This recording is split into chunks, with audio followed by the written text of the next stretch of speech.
Proclamation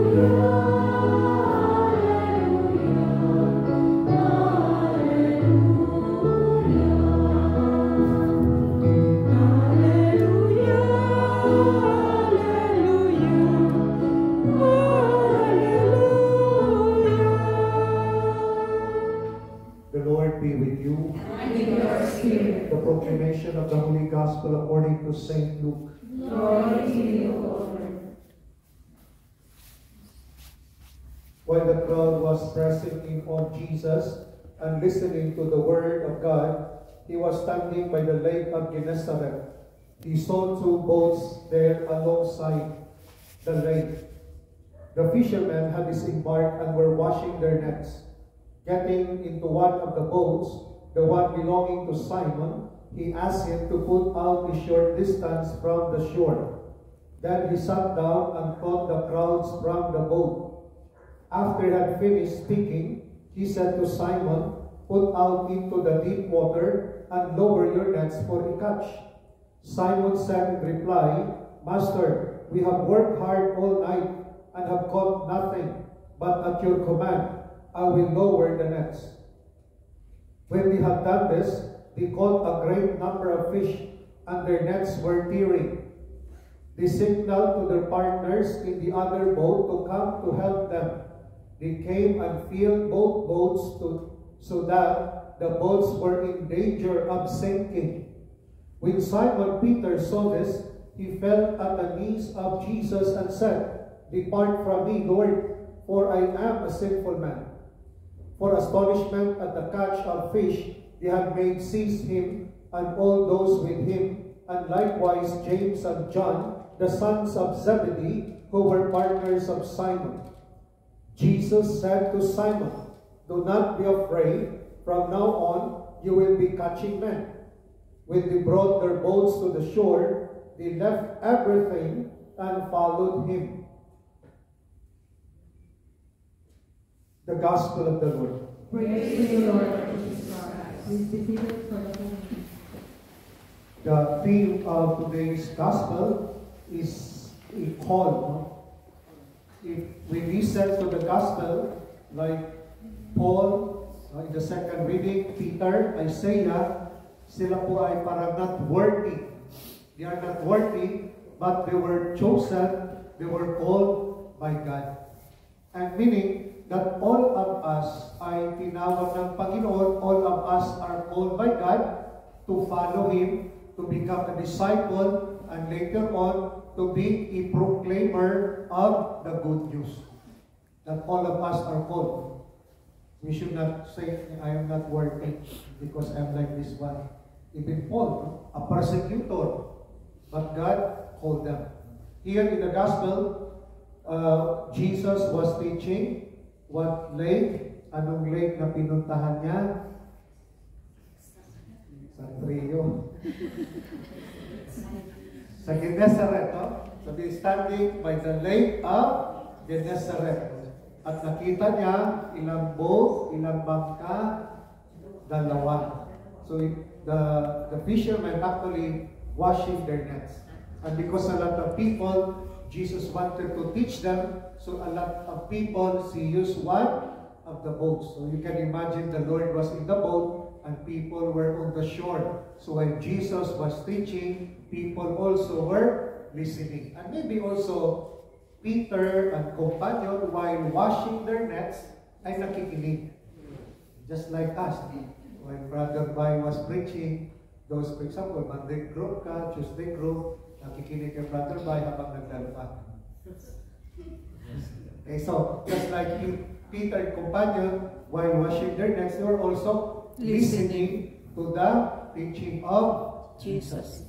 And maybe after listening, they were inspired to obey the Lord. Because the instruction after Jesus was teaching, Jesus told to Peter, to Simon, "Put out into the deep and lower your nets for a catch." Meaning, mangisda ulit kayo, put into the deep and lower your net for a catch. And what was the reply of Simon? "Lord, we have worked all night, Lord, and we caught nothing. Imagine, pagod na kami, Lord. Tapos, mag-isdaw ulit, Lord. And during the day, the best day, Lord, to catch fish during night time. But during the day, wala kami makuha, Lord. But because they were listening to Jesus, they were obedient. And he said, Simon said, no, that, Master, we have worked all night and have got nothing. But at your command, I will lower the nets. But at your command. Okay. So now they were in the boat. So maybe because Jesus used one of the boat, Jesus was still sitting at the boat. Right? So while going to the deep, Jesus was with them. Habang sila ay nangingisda. And because Jesus was with them, what happened? They caught great number of fish. This is a good reminder for us, especially migrants. We allow the Lord to journey with us. Just like Peter, kasama si Jesus sa kanilang pangingisda, ano nangyari? Inagpala. To the point that their nets were tearing. Kasi sobrang dami. And even the boats, yung dalawang bangka, puno-puno.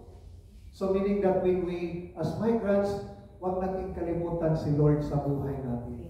Pagkasama natin si Lord, pagpalain tayo ni Lord. Amen. What is important, we listen and obey to the teachings of Jesus. And when Peter realized that it was Jesus, he said, when Simon Peter saw this, sa sobrang blessing niya, Simon said, "Depart from me, Lord, for I am a sinful man." Lord, hindi ko karapat-dapat ito, Lord. Sobrang nag-rush ang binigay mo, Lord. Pagod na pagod kami, Lord. Walang-wala. Yung dumating ka sa buhay ko, Lord, sobrang biyaya, Lord. Diba?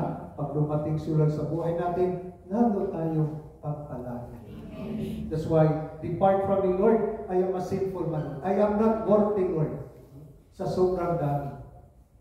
And then, ganon din. In the first reading, who is the prophet in the first reading?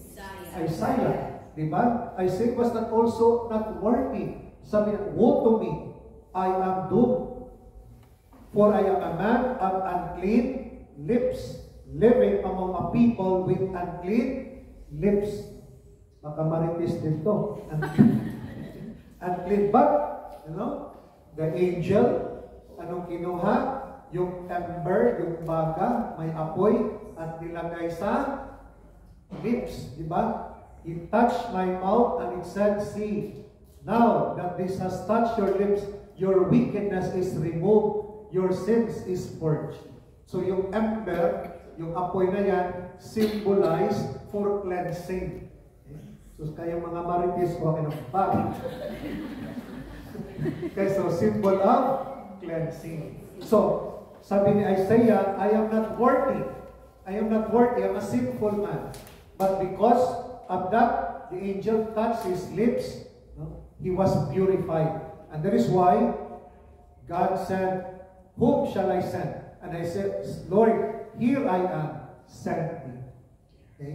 Because now for new life, like St. Paul in the second reading. St. Paul, a persecutor.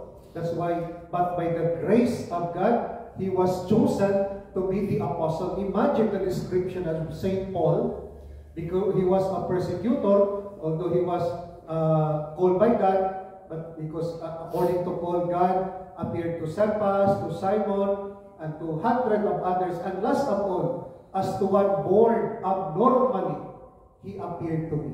Even St. Paul said, "Kasi ako abnormal ako, parang binaba na talaga yung sarili niya. Abnormally, he appeared to me." That St. Paul also, persecutor, was called by God. Meaning, the gospel reminds us that all of us, God called us to be His disciples. But sometimes, we do not listen to the Lord. If you listen to the Lord, like Peter, we will be blessed also. Imagine, whole night, Peter, walang kuha, pagod na pagod. But because he allowed the Lord to sat on the boat and journey with Peter, maraming kuha. At Peter now, Jesus told to Peter, "Do not be afraid. From now on, you will be catching men. From now on, you will be gagamitin na kita. And then, when they brought their boats to the shore, anong ginawa ni Peter and companion? Anong ginawa? When they brought their boats to the shore, anong action nila? They left everything, iniwanan lahat, and followed Jesus. They left. Meaning now, imagine kung tayo noong una, may bangka na tayo, wala naman tayong kuha. Pero kasama na natin si Lord, lahat binibigay ni Lord. Meaning, now they trust the Lord. They become now, they surrender everything. That the Lord, they believe that the Lord will provide. Just imagine, go into the deep, at maraming kuha. So the gospel today, the readings today, reminds us that all of us are called by God. Yes, we are not worthy, but by the grace of God, God will change us. God will transform us. God will renew us. Babaguhin tayo ni Lord. At yung pagbabago natin, so that God will use us for His kingdom. That our transformation, not only for us, God will transform us so that we will follow Him. We will become like Paul, Isaiah, Peter. We will become bearers of the good news. Bearers of the good news for the kingdom of God.